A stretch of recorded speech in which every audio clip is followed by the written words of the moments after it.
Are you struggling for consistency in your sim racing? Does your iRating look like a roller coaster? If so, we have good news for you. The way to get more consistent is to first understand what you're doing differently than the professionals. And VRS is the answer. With our competitive subscription, you will have the telemetry, setups, tutorials, and everything else you need to fully analyze your driving. Our data packs and the ability to compare your driving with the best in the world will show you exactly where to adjust your inputs, change your driving line, and shave seconds off of your lap times. And our powerful and precise Direct Force Pro wheelbase and precision pedals are being used by some of the world's best drivers. All these champions agree that VRS hardware is not just the best on the market, it's also priced well below the competition. So if you're looking to upgrade to direct drive and the best pedals in sim racing, VRS is your answer. If you want to get better, get faster, and make it happen sooner rather than later, you owe it to yourself to find out why so many people are switching to VRS. You'll be so glad that you did. Visit www.virtualracingschool.com and learn why the best use VRS.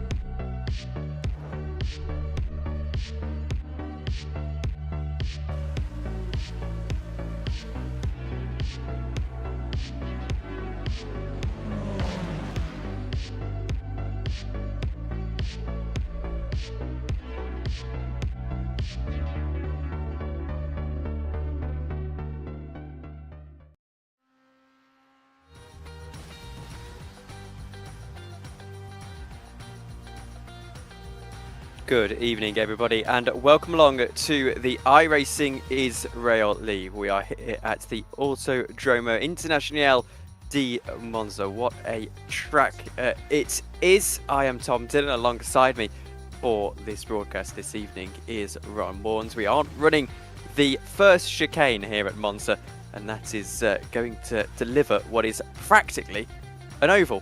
Ron. Oh yeah, it's going to be very Americanized style of racing. I think we've seen a lot of it throughout the season, but I think at this track, more than any other track that we've seen so far this season, the slipstream is going to play a massive effect, because you can just see on the track map that you have on screen now, that massive, pretty much entirely flat run from exiting Parabolica going into the second chicane on the Grand Prix track, which for this circuit is only the first chicane. It's going to be really important that those drivers have a great run coming out of Parabolica and are stuck in that slipstream to try and get a move done on their competitors.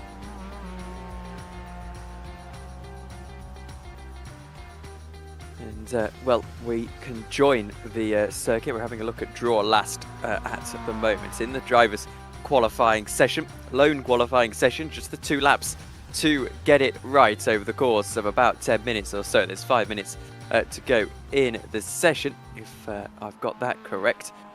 Well, we're can join. Oh, there you go. 3 minutes left in the session, and we can see the leaderboard at the moment. It is the Toyotas who have the better pace so far. It's just slightly interesting because Marek was second overall in the practice session. That was in an MX-5. So certainly in qualifying, the Toyotas finding a little bit more pace than they had before. This is Reem Gross on what should be his final qualifying lap of the evening. We'll see what he can do when he comes up to the line. 0.6 of a second to the good at the moment is the number 44, and we'll see if he can improve at all here as he crosses the line. It looks like he can't, so as he pulls off to a stop, it's a 2:03.2 that is his fastest lap time of the day. Lerman goes second with a 0.5 of a second down on, and Levy here heads up to Ascari. Throw the car in, try and pursue pole position, but that looks like a very, very nervous Toyota. Yeah, I think his car is, it's really hard for these cars because obviously just the massive way that these Toyotas are. I mean, I think they probably weigh bit north of about 3,000 pounds, so chucking them through that chicane, which is difficult for a Formula 1 car. You can imagine how these drivers are struggling to try and put this car around the track and manage the curbs and just try and get every single tenth that they can out of these Toyotas, and even the Mazdas to some extent. So we'll have to see. This is definitely going to be a balancing act that a lot of these drivers are going to have to play tonight.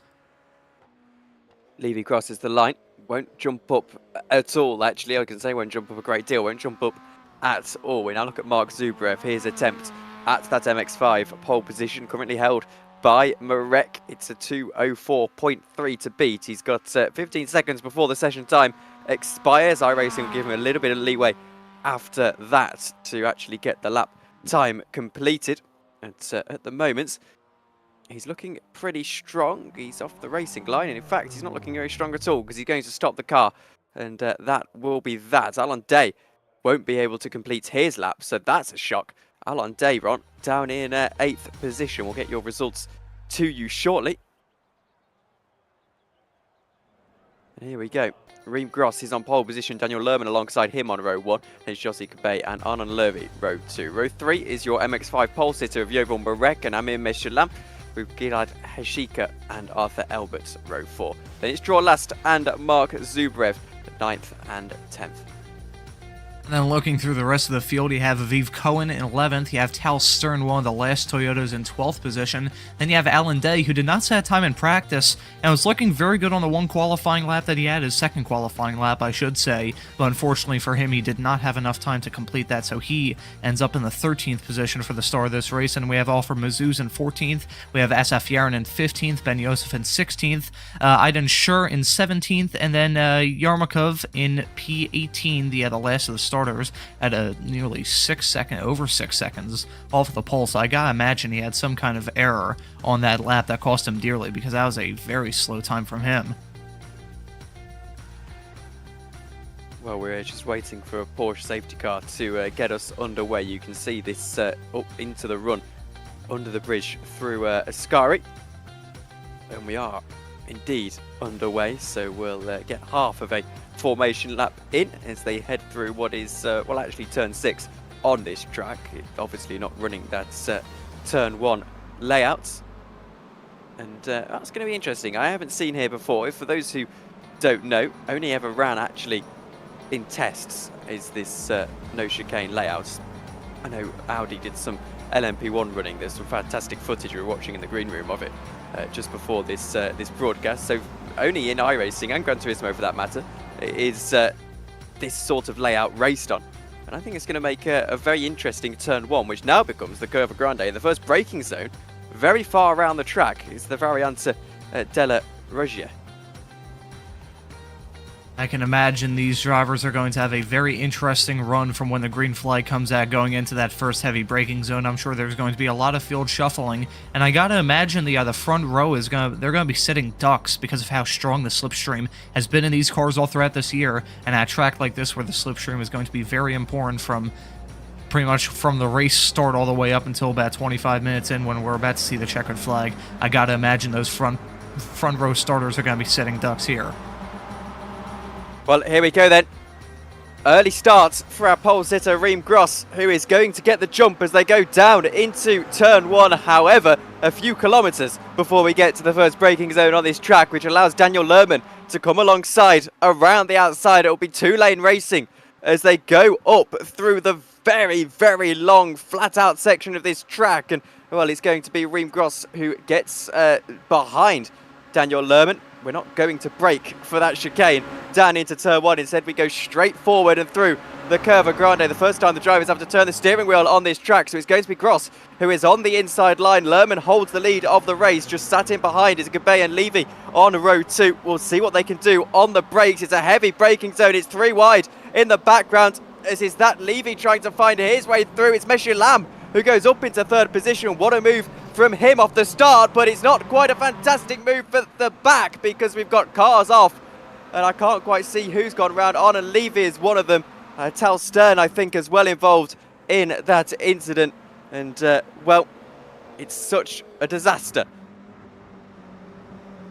Congratulations there to Meshulam. That was a fantastic move there when they went into the first braking zone, but commiserations go out to Stern and Levy. That's a very tough start for them. Levy now about 21 seconds back, so in this 20-minute heat race where you definitely do have a lot of time to gain positions and get back in the fight, but with the way this series is, with how competitive it is, I'm sure the damage he picked up in that incident is probably going to be lights out for Levy, so he's probably going to be stuck towards the back, but hopefully things can go well for the rest of this race and we won't have too many incidents. Or as I say that, there's Drew Last there having an incident going through. Ascari manages to rejoin without incident, but you can see the front of that Mazda was shoot up like a beaver there, so tough break for some of these drivers. Quite a few incidents throughout this race. I was expecting a bit of chaos, and we've already gone it, and we haven't even completed the first lap.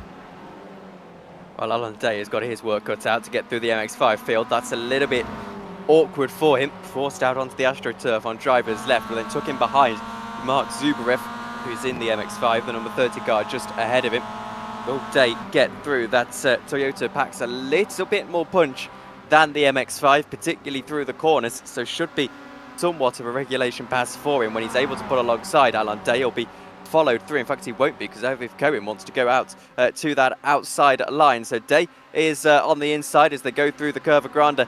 Once again, second time on the race. Marek has got past Shika as well for the lead of the race as Alan Day slides his way through, just carries a bit more speed through the Curva Grande. And it sounds very silly, but I think that is just about where the difference between the Toyotas and the Mazdas is. Marek is trying to hold the lead. Hashika will go back down the inside as they go down into the turn 2 and 3 chicane. And, well, oh dear, there's a car off on the right-hand side. That's Mr. Lamb. So we have had no change for the lead, at least in that braking zone, as Marek holds onto it. But Samir Meshalam, of course, getting it all wrong down into 7th position in class. All right, we're going to get a replay here to see what happened to Levy. I think he may have made contact with Zubrev because I saw some damage on the front end of his car, and that's exactly what happened there. There was contact there between the leader currently in the MX-5s and Levy, who had a pretty decent start, was still running in the top 5 overall and was involved in that fantastic 3-wide pass that Meshalem pulled off there on lap 1. But unfortunately for him, just a small little bit of contact there cost both of those drivers dearly. I'm sure Merrick is going to feel the pain of having that aerodynamic damage. We might get a better view of it. You can see it a little bit in the background there on the left front. You can see a bit of the hood's bent a little bit. The bumper's definitely bent in a bit. So I'm sure at a track like this where aerodynamics are definitely very key, that small little bit of damage he has on the front of that Mazda MX-5 Cup car is going to cost him dearly as this race develops. Day is trying to find his way through some more of our MX-5 runners, as you see Lerman and Gross battling for the lead of the race. And, well, we've got a little bit of a while before we see who's going to get the better of this. Gross is just sitting there behind 700th of a second off of the lead, right on the bumper of the number 32 car as they go over what is, yeah, a little bit of bump drafting. What we see normally an escape road there down at turn 1 is Lerman able to get to the outside. There's a little bit of the grass action for Daniel Lerman. So we'll see if Gross can go to the inside line this time, carry a little bit more speed into the braking zone. Does he go for the dive? It looks like he hasn't. And it looks like Daniel Lerman has held on to the lead of the race for the time being. I wonder how much of this is a little bit of gamesmanship from those guys wanting to make sure that they're in the right position. Oh, the position they want to be as the race leader goes round. It's a Sheikah. And he's just lit up the rears. Hopefully everyone gets through okay. It's a very, very closely run affair. But eventually, rejoining the race is Gilad Hashiga, gifts Marek the lead of the race. We look at Asaf Yaron through the Lesbos, having a battle with a couple more of his MX-5's compatriots. But for the race leader, that is a disastrous moment. And that was just total heartbreak there from Hasika. You know, he had just taken the lead in the MX-5 category. Speaking of which, I believe we might have had change for the lead there. I believe Gross grabs the lead here in the other Toyotas. But getting back to the Mazda fight there, Hasika had just gotten the lead from Marek as they went to the first chicane there, and then immediately spun on exit. So I'm sure he's got to be kicking himself after a mistake like that. Reem Gross will go to the inside line. He went quite into Parabolica, actually. You don't want to compromise your run, given how long that run down into the first braking zone is here. It is by far the largest on, I think, iRacing as a whole, actually. Never mind just this particular track, or this particular calendar, I should say.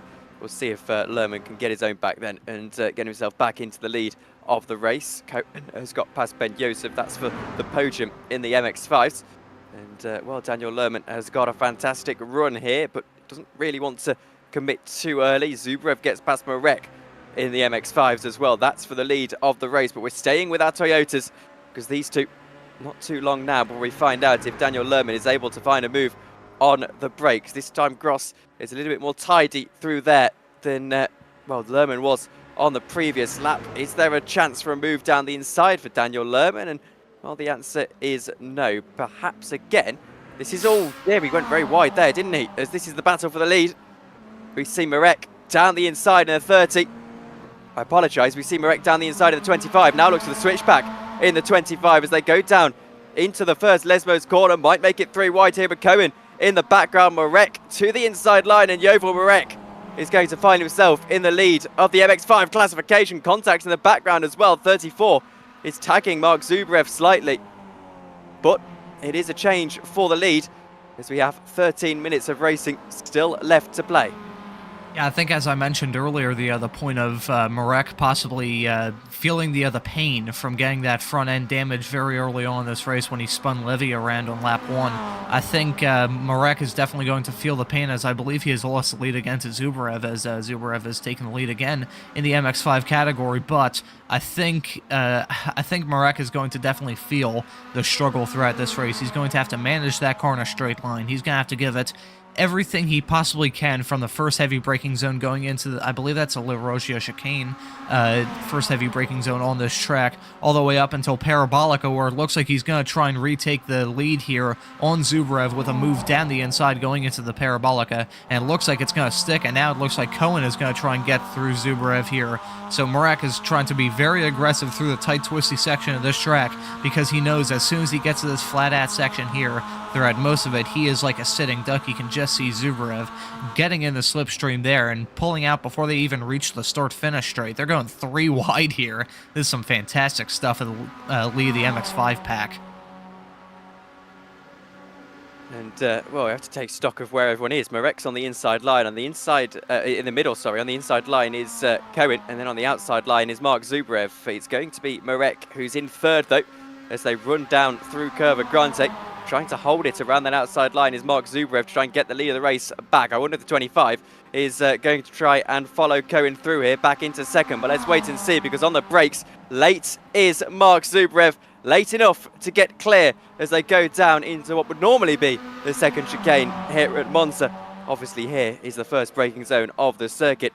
However, Zubrev is not quite done yet, because Cohen goes back up his inside and in the Lesmo. A little bit more speed on the outside line, able to carry it through, and that allows Mark Zubrev to go clear to the lead of the race. Cohen holds off a challenge from Marek on the brakes as well, as we see Asaf Yaron maybe going down the inside. Window wipers ablaze. Not really sure why. It seems like a very timid evening over there in Monza. But anyway, had the window wipers going for a moment. I think that was a very interesting aerodynamic strategy there from Yaron, trying every trick in the book to try and get past Mizzou's for the 5th place position in the MX5 battle. The MX5s have always been definitely the star of the show. I mean, we've had some fantastic racing up and down the field. I've kind of been this dead horse throughout most of the year, but regardless of whether these drivers are battling for the last podium position, whether they're battling for the class win, the overall win, or whether they're battling just for like 16th place, these drivers are always going to give it everything. They're going to try and give 110%, and they put on some fantastic racing. That's always been fantastic to see, and we're seeing some interclass battling here, which has always been a nice feature of the Israel League so far this season. With the Toyotas and the MX5s, we always get to see some interclass mingling, and we're seeing some interclass mingling here with Albert, the 5th place runner of the Toyotas, and then Mizzou's and Ben Yosef here. They might be going 3 wide going into turn 1, so this will be very interesting stuff. You know, I don't think we'll see too many cars trying to go 2 wide or even 3 wide. I think we'll see a lot of drivers try and go single file as they go through the first corner, just because at a track like this and at a section like this, where you want to try and be as close as you can to the inside line. You'd think that these drivers would try and be single file, but they are not. They're going 3 wide, and now the 2 drivers behind them, I believe that's not Michelin, that's Yaron there, catching up. Oh, there's contact there. Well, there was a Toyota going off there. Side, I think. I believe that was Mechelem. Yeah, that was Mechelem there that got involved in that battle. Those two, the Toyota there of Mechelem and the MX5, caught up to this battle very quick as they went 3 wide. It was like they're dragging a parachute. Oh, there's contact there. There's Marek having a big slide there as he entered the Lesmo turn, but he manages to hold on to it, but loses quite a lot of time. Oh, there's cars going off all over the place. Interesting turn of events, side by side for the MX5 lead, by the way. And Zubrev and Cohen, and I think Cohen is going to try and make that move, and does up a spot. We're looking at Tal Stern. He's running 6th in class at the moment. So I just want to give a shout out to Alon Day. Not really normal that we don't speak about him in these races, but he's managed to recover himself all the way up into 3rd position. So even though his gap to our race leaders is pretty large, he is still on a fantastic run and getting himself up into the podium. Mazouz has gone round, I believe, over Mazouz crashing and going into the pits. Yossi Gabe has also crashed, I believe. It says it on my little event monitor. Anyway, went off track slightly. And in fact, there is confirmation of that fact, because Yossi Gabe is looking reasonably slow indeed, just getting himself back up to speed. So I would imagine that actually Yossi Gabe went off the track, then came back on with no real problem. Here's what happened. He was trying to attack Alon Day.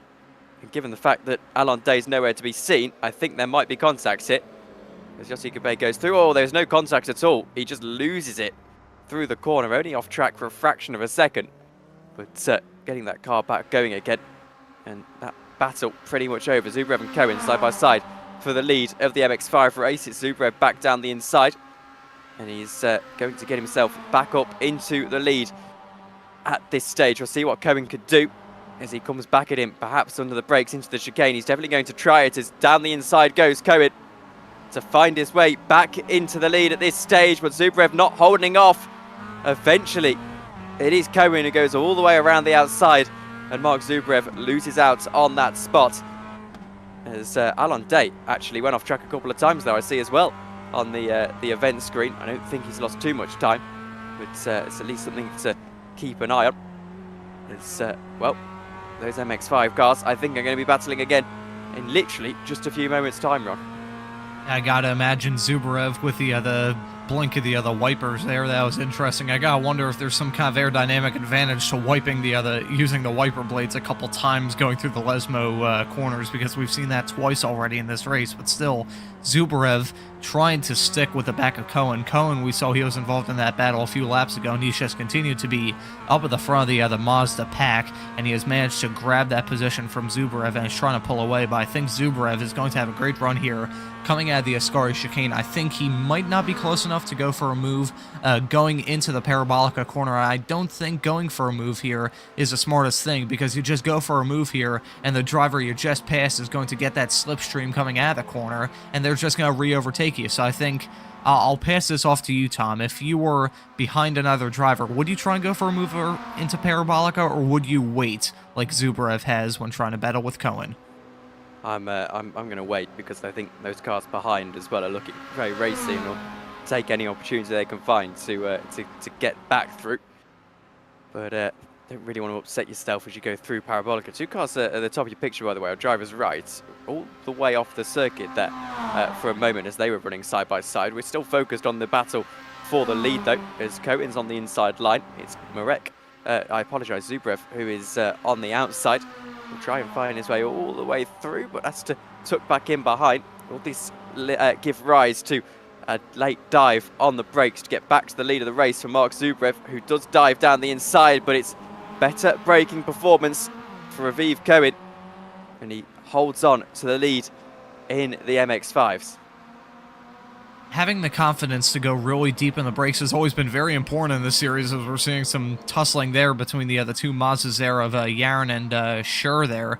Those two had a bit of a shindig there as they went through the first chicane on this version of the circuit at least, but they managed to keep it in a straight line, but they definitely lost some time there and made a bit of contact. I don't think they have too much damage. I can't really see any visible damage, so I think they might be good here, but they're going to continue battling here, going down the back straightaway and trying to go into the Ascari chicane. We'll have to see if Asaf Yaron is going to look for the move. He is indeed trying to look for that move. Fifth place Schur, who now drops down the position. We're seeing some more battling up ahead with Tal Stern battling with Ben Yosef. Those drivers are running sixth for Tal Stern in the Toyotas, and then fourth for Ben Yosef in the MX-5s. So we're seeing a lot of interclass battling here. This is awesome. This is a lead pack for the Mazdas. They're going to go 3 wide here. That's going to be a very tight squeeze, nearly 4 wide there. That was some really close stuff there, but now it looks like Zubrev is going to hold on to the lead there as they go into the Parabolica corner, but I think this battle is going to spice up quite a lot before they enter the next braking zone. I think so indeed, because I think Elbert is going to get himself involved as well in the battling as well, of course, as Marek, who's just behind. I mean, it's Cohen who has a little bit of a lead at the moment, 500th of a second. Down the inside goes Elbert, going to try and make it 3 wide to thread the needle and get through by himself. Does Marek follow him through? He doesn't quite have the speed, but that is that is just how incredible that Toyota can be in a straight line at times. We're right on board with Yovel Marek as he sees Mark Zubrev in the lead of the race, Cohen just behind him. This brings Marek back into the picture on the penultimate lap of the race, as down on the brakes, has a very late dive from Aviv Cohen, almost collects the Toyota, does collect the Toyota, but more importantly gets the lead of the race. Mark Zubrev back at him though, as a poor exit allows Marek and Zubrev to get through. Will Marek get to that outside line to try and challenge for the lead of the race? He will, but it's going to be a little bit in vain, as almost spinning is Elbert.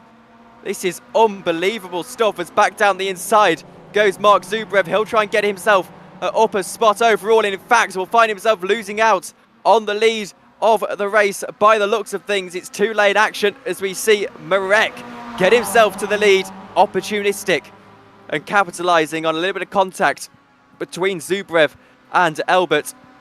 We're not over yet, because here goes Zubrev back down that inside line into Ascari. It's a very, very tricky braking zone, and he can't quite find the way through. But these guys, as they head on to what will be the final lap of the race, Ron, absolutely inseparable. Oh yeah, this pack is absolutely hog wild. These drivers are trying to give it everything, and as the other three front runners in the Mazdas and Albert in the Toyota were battling, we now see Ben Yosef and Tal Stern. We saw that battle about a lap ago. They've now joined this pack. So, oh boy, that was massive dive there from Cohen there. He was nearly, I believe he did actually make contact there with the back bumper there of Marek, so that's going to cost him dearly, going down this flat-out stretch to end off the lap and start the next one. So I think that's going to be a tough break there from Cohen. He was very aggressive there, pulled off some very bold moves. Certainly that bold move that he had last lap, going into the heavy braking zone of turn 2 here, the second chicane on the Grand Prix circuit, the first one here, when he nearly, I believe he did actually make contact with Elbert in the Toyota. That was a dive of a lifetime. It didn't really work out too well for him, but you gotta give him props for at least going for it. That is some absolutely awesome stuff, and we're seeing some more awesome stuff here as Cohen and Zubrev are battling, and now they're battling with Marek as well. I can't even get my words out. This is so tense. Holding on to the lead is Cohen, or getting back to the lead is Cohen. Marek loses 2 spots down into third. He'll try and get back around Zubrev here on that outside line. The skewed front bumper of that Mazda MX-5 from a little bit of damage he sustained earlier on. Cohen, though, has got 9 tenths of a second. It's the most important 9 tenths of a second he might ever get in the iRacing Israel League, because it's given him the chance to stave off any attacks from these guys behind. We look at a final chance for Daniel Lerman to get himself into the lead of the race in what will be the final lap of the race, the final braking zone of the race, as well as we go up into Parabolica corner for the final time. Lerman can't quite find the move on the brakes, so we'll have to just rely on getting a better exit. Zubrev's back past Marek. We're staying with this battle, though, because it is for the lead. It's going to be a drag race as they come to the line for the overall victory. Gross ahead of Lerman, and Gross should stay ahead of Lerman. No matter what Lerman can do, by 900th of a second, it is going to be Gross who wins this race. Alon Day will come home in third position. We see Aviv Cohen. He's going to take the MX-5 checker flag, barring a miracle here.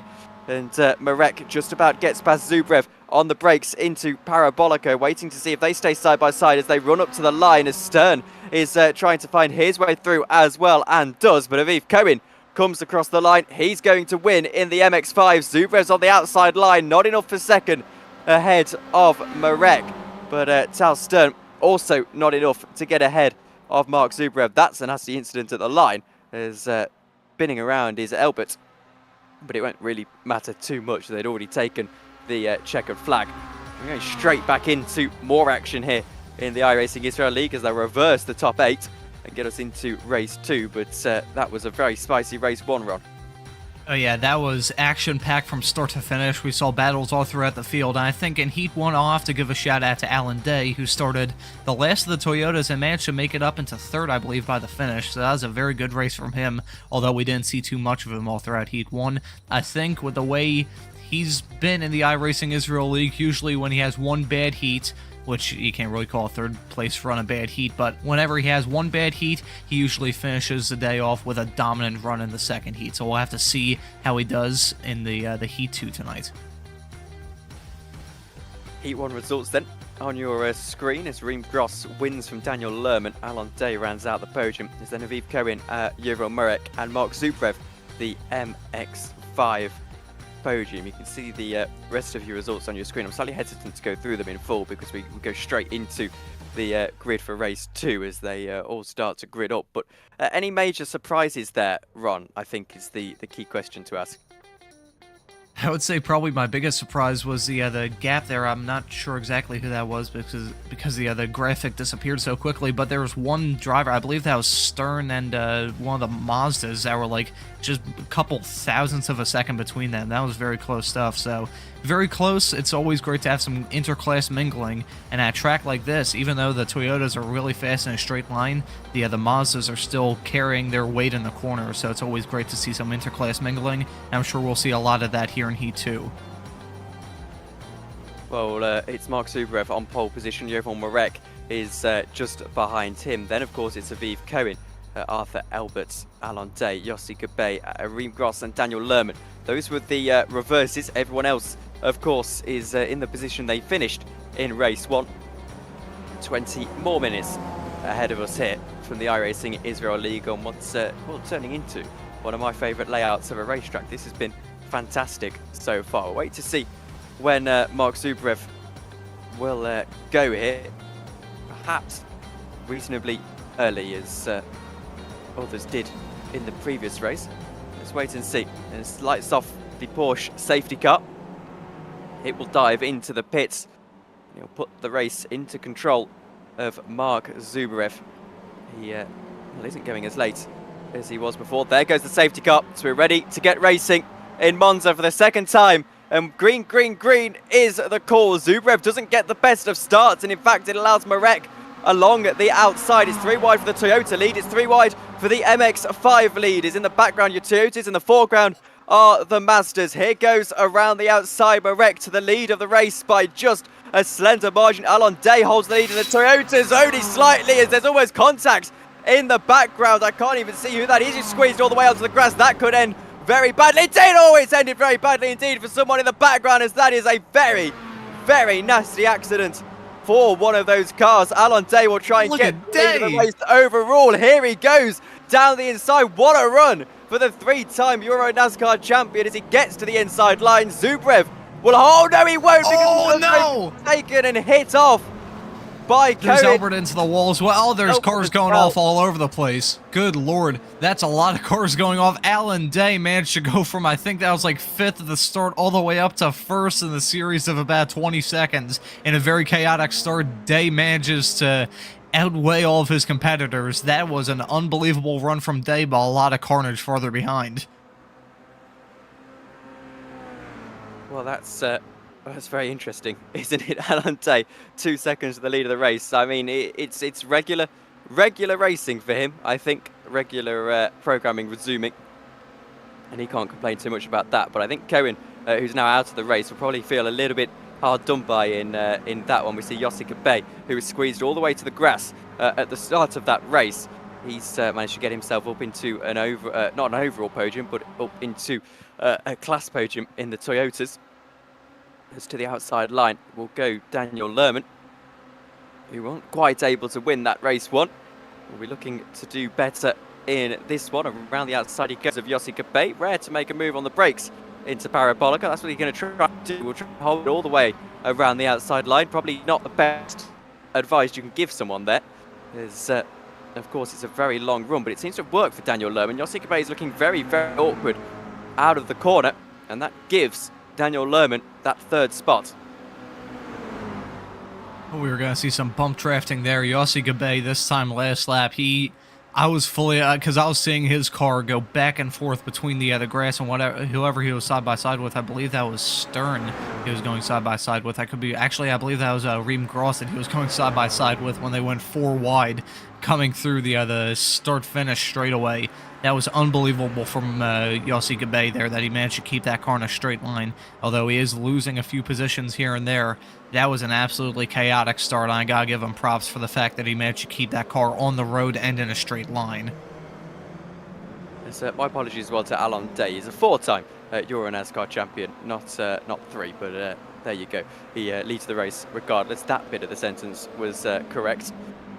These guys have sort of filtered out now, and it's calmed down for at least the next couple of corners as Yossi Gabe looks to now perhaps attack Tel Stern, applying the power out of Lesmo 2, getting up into Ascari already 3 minutes into this race on the second lap of the race.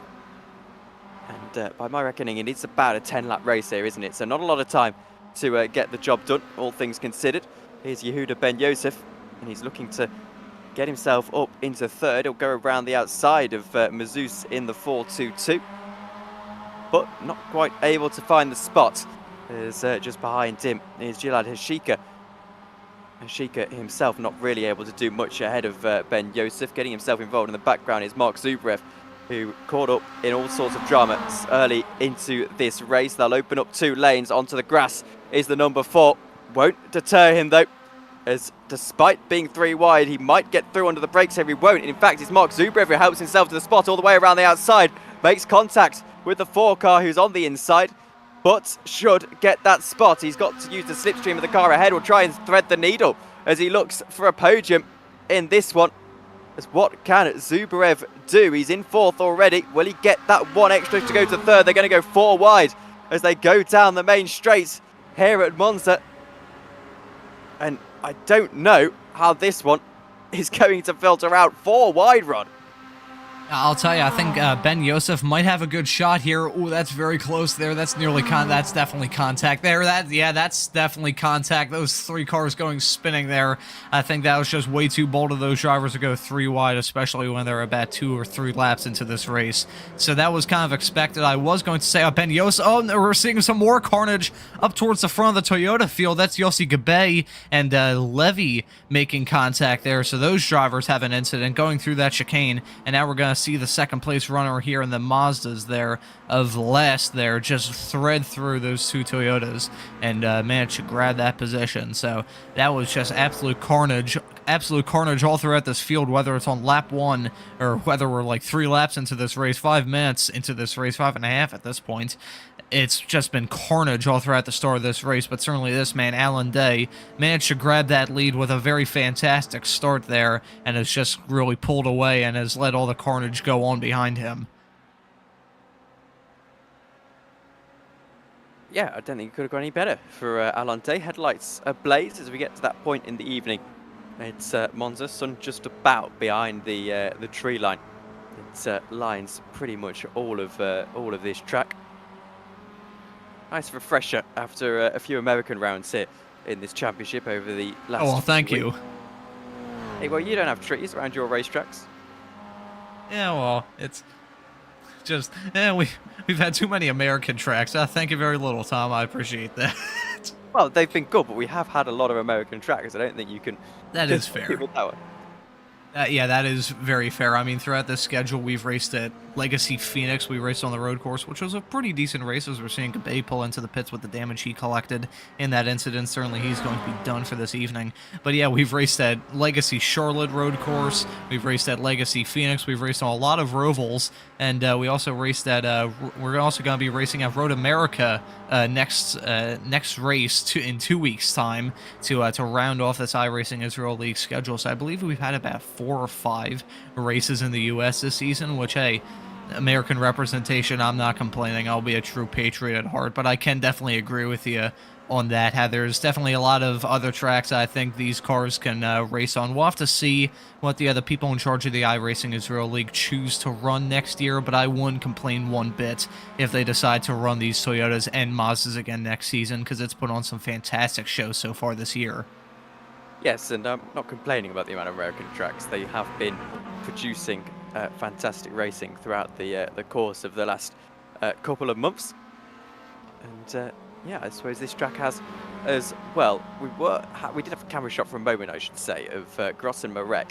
And I wonder how Marek wants to run that, because he's got such a lead to any other Toyotas, any other Toyotas, or indeed any other MX-5s, that he really doesn't need to battle here. So I suspect Marek would just sit in behind. You'd hope he would just sit in behind. We'll wait and see what he chooses to do. Still 12 minutes to go in this race. We have 3 retirements as well at this stage. Scher, Yaron and Michelin. Whether Yaron will... I apologise, I got Yaron and Gabay confused. Gabay's out of the pits. I was going to say whether we see him re-emerge. We're not too sure, but I'm pretty sure those 3 are indeed out of the running. And actually, for the first time all evening long, we've got a relatively subdued racetrack. Yeah, there's not a whole lot of battling going on. Certainly these 2 drivers, Gross and Marek, are very close to each other.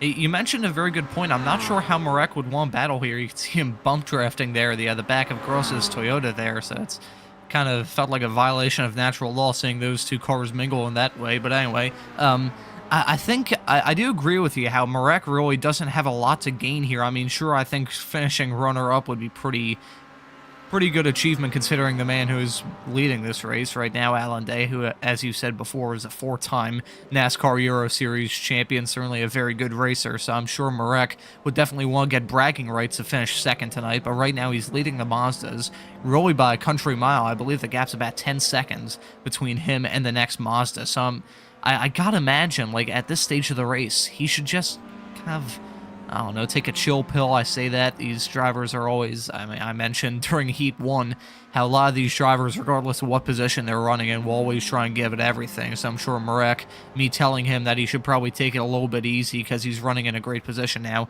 He'll probably still want to battle with Gross. We'll just have to wait and see. Ooh, we're seeing some more battling here. This is actually for a really important battle here. This is for the last of the top 5 runners. We have Ben Yosef and Heskia here, so we'll have to see how this battle develops. Actually, is that? Yes, that is the other battle there. Sorry about that. I nearly got my cars confused there, but as you mentioned, pretty subdued start. I mean, well, pretty subdued racing at the moment, but at the start it was just absolute carnage all across the field, so it's nice to have a chill pill at this point in the race. It is, and we're on board with Yehuda Ben Yosef as he looks to attack Ashika, who's just ahead in 4th spot, but not really able to do much at this stage. It's just a little bit too far back, and well, this is a battle then. Daniel Lerman trying to get himself up into what should be 3rd position. Sorry, no, this is Tal Stern trying to get himself up into 3rd position in class. Daniel Lerman is the man that is just ahead of him in these Toyotas. We'll see what they can do as they're bump drafting all the way through Curva Grande. You really want to be getting to the inside line, maybe through Curva Grande, maybe as you go onto the brakes into regular turn 2, or regular turn 3 actually, if I refer to the official F1 track map of this track. On the brakes though, not really able to find a move is Charles Stern. Yeah, I think this is definitely going to be the battle to watch, because even though we were battling we were following the battle in 4th and 5th between Ben Yosef running in 5th in the Mazdas and Heskia currently running in 4th. Ben Yosef, as we saw earlier in this race, got involved in an incident and he has a bit of front end damage, so I can imagine that car, it's like he's dragging a parachute down the straightaway, so I can imagine that battle won't heat up too much. Actually, right as I say that, they swap positions, so you can completely ignore what I'm saying. I have no idea what I'm talking about. But I'm surprised that they are battling, though, I will say, in this tight, twisty section of the track. I'm sure that Ben Yosef definitely does have a bit of a edge there on Hasika, because those drivers are fairly even pace-wise, but still, just the fact that they're still battling, even though Ben Yosef has that front-end damage that he does on that Mazda, he's putting in a very valiant drive to keep up with Hasika and manage to get 4th in the MX-5 category.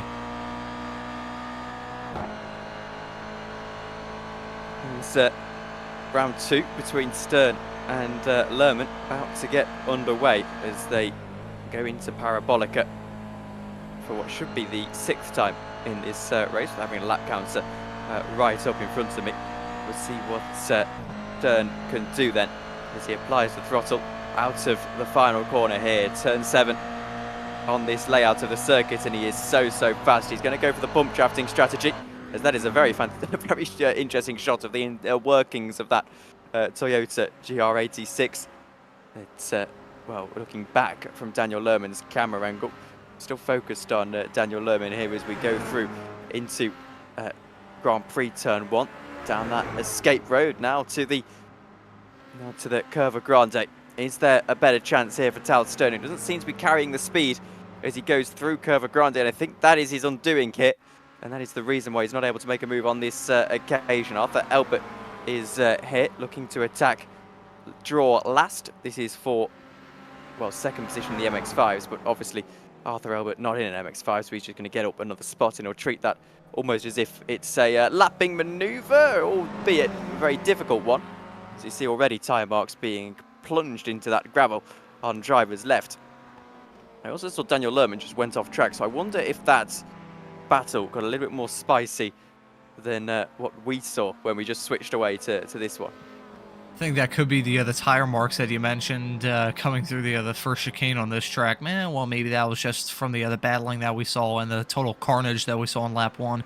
We'll get a replay to see what happened here with Lerman and Stern, the battle for the final podium position here in the MX-5. So we'll get to see what happened here. Lerman coming through Lesmo 1 and just, well, went a little bit wide through there. I don't think that cost him dearly, but through Lesmo 2, I think that's a lot of speed carried through there, and nope, he manages to keep it on nicely. So just a couple wide moments there. Certainly, if this was a Formula 1 race, the other stewards would be looking into that. But here on Apex Racing TV and here on the iRacing Israel League, we believe in real racing that isn't interfered by stewards every 10 seconds. So we won't look into that at all, because we just want to see these drivers push these cars to the absolute limit, because that's what racing's all about. We want to see these drivers give everything, give 110% trying to put it out on track. And as you saw there with Lerman, he was definitely doing some very interesting interpretation of track limits there going through the two Lesmos. Yeah, well, Marek is still holding off Daniel Lerman. This time Lerman gets to the inside line and should find his way through. I don't think Jovan Marek is going to be doing too much battling here, as just trying to keep calm and hold on to the lead of that MX-5 race. Draw last is so far behind him that he doesn't really need to worry about these Toyotas, to the point that he could probably pull over to the side of the road and let them through here. As Mazuz has made his way up into third position. It's Heskja on the inside line. Ben Joseph trying to get himself through on the outside line. And I think Ben Joseph might just have that pace as they go through Curva Grande. These guys finally battling. In fact, no. Heskja holds on to fourth and will actually try and get himself back up into third as it goes to the inside, but not quite able to find the braking performance. Oh, look at Ben Joseph there. He was very close there to the back of Heskja there as they went into that first heavy braking zones there. So I think Ben Joseph is he's very racy at this point in the race, so I'm sure he's going to try and get involved in this battle. We saw him and Heskja were battling quite a few laps ago, but now that Mazuz has gotten involved in this battle, we'll have to see how this develops. So Ben Joseph, I mentioned how the front-end damage was probably going to play an effect into this race, but right now he's still showing a lot of speed. Certainly this man, Alan Day, has been the cream of the crop all throughout this race, had that fantastic start, grabbed the lead going into the first chicane, and then has really held it. Right now he's leading by 3.5 seconds over Reem Cross in second, so still very good drive from him. I'd like to mention, because I don't think we saw it on camera, Lerman has managed to get past Marek, so now Marek has fallen out of the overall podium, but still, he is about 14 seconds ahead of last, the second place runner in the Mazdas. So he's put together a very good race. That's very impressive from Marek, who's been very impressive all night. He was fast in practice. I believe he was second overall in practice, which to do that in MX-5 was fantastic. But right now he finds himself in a bit of a hornet's nest here, involved in that battle with Stern and Lerman. They're now going 3 wide there, coming through turn 1. That's some very hair-raising stuff there. I'm sure Marek is probably a bit scared, I can imagine. So the heart rate on him is probably spiking up a little bit, but they all managed to get through there cleanly, and he's going to get a fantastic view there of this battle between Stern and Lerman. Well, I know myself, I'm pulling off the throttle there and letting them all through, but obviously Marek is doing a better job than I'd be doing. Gilad Heskja is on the outside line. He'll be overtaken here by Ben Joseph. And Ben Joseph gets himself up into fourth. It's Sofa Mazuz who holds on to third for the time being. But Ben Joseph gets a fantastic run up that inside line. We'll go for a bit of a dive on the penultimate lap of the race and make contact as well. That'll allow Heskja to go through, you'd think, as Ben Joseph has to pull off the racetrack. And well, it's an accident that we've seen 3 or 4 times this race with all different cars. And it's happened again here towards the end of this race. You know, okay, here's a quick lesson to anyone watching at home. Swallow before you speak. But getting back to the incident that we just saw there in the MX-5s, Ben Yosef, you saw a little bit of the front. You saw a little bit of the front there after that incident. That is a very sad MX-5 Cup car. It looked like the other little slot in between the hood and the front bumper was frowning at the camera. So tough break for Ben Yosef, who's put together a very good race despite picking up damage on lap 1, and he's picked up even more damage. So I'm sure that car is going to be very slow in a straight line. But I think he has a pretty big gap to offer Mizzou, so I think he'll be fairly safe in the 4th position as we're nearing the final lap now. So right now, this is the biggest battle on track. This is between Stern, Marek, and Lerman. These drivers have been very close for the past 2 laps, and I think Marek it looked like he was gonna peek a nose in there. It still looks like he's gonna try and peek a nose there, but he backs out of it and lets these 2 drivers go side by side. He might be thinking at some point, if I let these 2 guys race really hard, these 2 knuckleheads are gonna crash into each other. So he's probably just gonna sit back, relax, enjoy the show, and right as I say that, the 2 drivers crash into each other. Tal Stern up on his lid. Both of those drivers go through the gravel. Very tough break for them. They were putting together a very good race, but I pretty much called it. I won't call that a commentator's jinx because I wasn't saying it in a very positive light, but right as I mentioned that, yeah, I'm just gonna sit back and relax if you're if you're Marek, look what happened. Well, it's a prophecy that immediately came true as Yehuda Ben Yosef goes down the inside line. He looks for 3rd position in a bit of controversial style, considering, well, over Mizzou's is off down in 5th position. Ben Yosef gets onto the brakes and will get that ahead of the number 4 car on the final lap of the race, and that should be that spot for him. We'll want to see where Alon Day is, and here he is, taking the words out my mouth, is producer Lee on the in the virtual production tent or whatever you produce streams in, as Alon Day is making his way down that back straight for the final time. He is going to win in what is pretty exceptional style in this one. Started 13th overall in the first race, got his way up, a little bit of help from the reverse grid, but no one can take away what he did on lap 1 and what he's done since then, as Alon Day is going to win the penultimate race of the season on his way to what should be another championship when the round is over and done. Next time out in Road America, Reem Gross finishes 4.4 seconds down the road in 2nd. We're looking back at Arthur Elbert, who's got past draw last. He'll come home in 4th in class. Heskja and Ben Yosef are still battling, by the way, for 3rd spot. So wondering how that one is going to filter out when they come around that final corner for the final time. And in fact, it's going to be very interesting indeed, because Gilad Heskja goes to the outside line, trying to hold off Ben Yosef. Ben Yosef is going to get a good run out to Parabolica. Will it be good enough? It's an early line here at Monza. Shouldn't quite have the speed. He's blocked. And at the line, Heskja holds on to a podium spot. A little bit controversial. I don't think you're really supposed to be blocking quite that aggressively. I think there's bigger issues than that, if I'm being honest. Oh boy, both of those drivers wigwagging there, and there's Ben Yosef spinning. So it's a good thing he did that after the checkered flag and not as he took the white flag. Otherwise, that'd be a disaster for him. But I think there's bigger issues than that, if I'm honest. The front of those 2 Mazdas both looked very sad. It was kind of funny looking at. It was just seeing those cars bent up is a sign of both of those drivers running a very hard race, and certainly a very challenging race, even though they finished 3rd and 4th in the MX-5 category. And there we go. We'll get your race results for you in a moment as we just wait for everyone to officially cross the line. And there they are. Alon Day wins in fantastic style ahead of Reem Gross. Jovan Marek wins in the MX-5s. A huge win for him, especially considering it comes with an overall podium. Then it's Daniel Lerman and Arthur Elbert, your top 5. Draw last second. That's just how far up Jovan Marek is. That I thought draw last was winning in the MX-5s. But he finishes 2nd. It's Gilad Heskja who rounds out that top 3. Arnon Levy just in between those. So then Yehuda Ben Yosef and Over Mizzou is the top 10.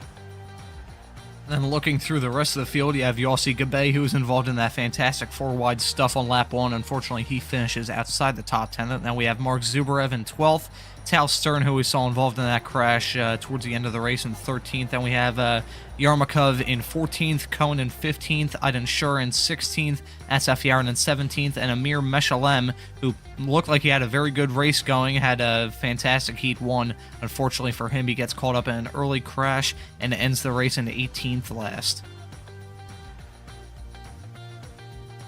There we go then. It's not very often that any drivers pop up for interviews here in the iRacing Israel League, but we'll give them the courtesy of waiting a couple of minutes, see if anyone does want to jump up into the box. But one more race to go, as you said earlier in the broadcast, Ron, Road America. Don't have the points in front of us, but I do believe that if he hasn't wrapped it up already, then Alon Day is at least on course for another championship, and I think runs like today pretty much show us why.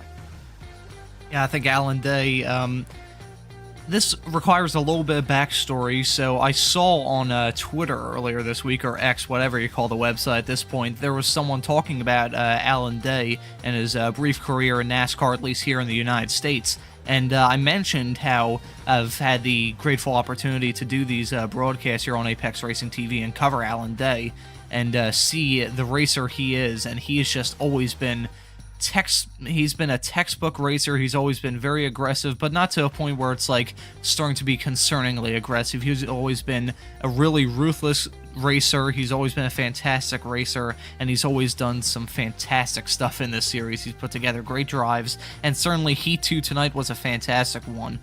What Alan Day has is X factors that some of these other drivers don't, and we've seen that play out sometimes throughout this season. Certainly in Mid-Ohio, last race of the season, well, before tonight, what we saw him was he was able to hold on to the lead just because he was able to go on the brakes so far later than any of his competitors. And it's just little stuff like that, small little details that can mean quite a lot when you're racing for championships and racing for wins in a series which is as close as this iRacing Israel League is. So Alan Day has always been a really good competitor. I'm sure he has had a couple rough races here and there, but I'm sure he's definitely on track to win another championship this season. Yeah, absolutely. And well, it looks like no one's jumping up into the booth, so we'll round out the stream. Thank you very much for watching here from the iRacing Israel League on Apex Racing TV. We appreciate your company over the last hour or so, and we'll see you in 2 weeks' time at Road America.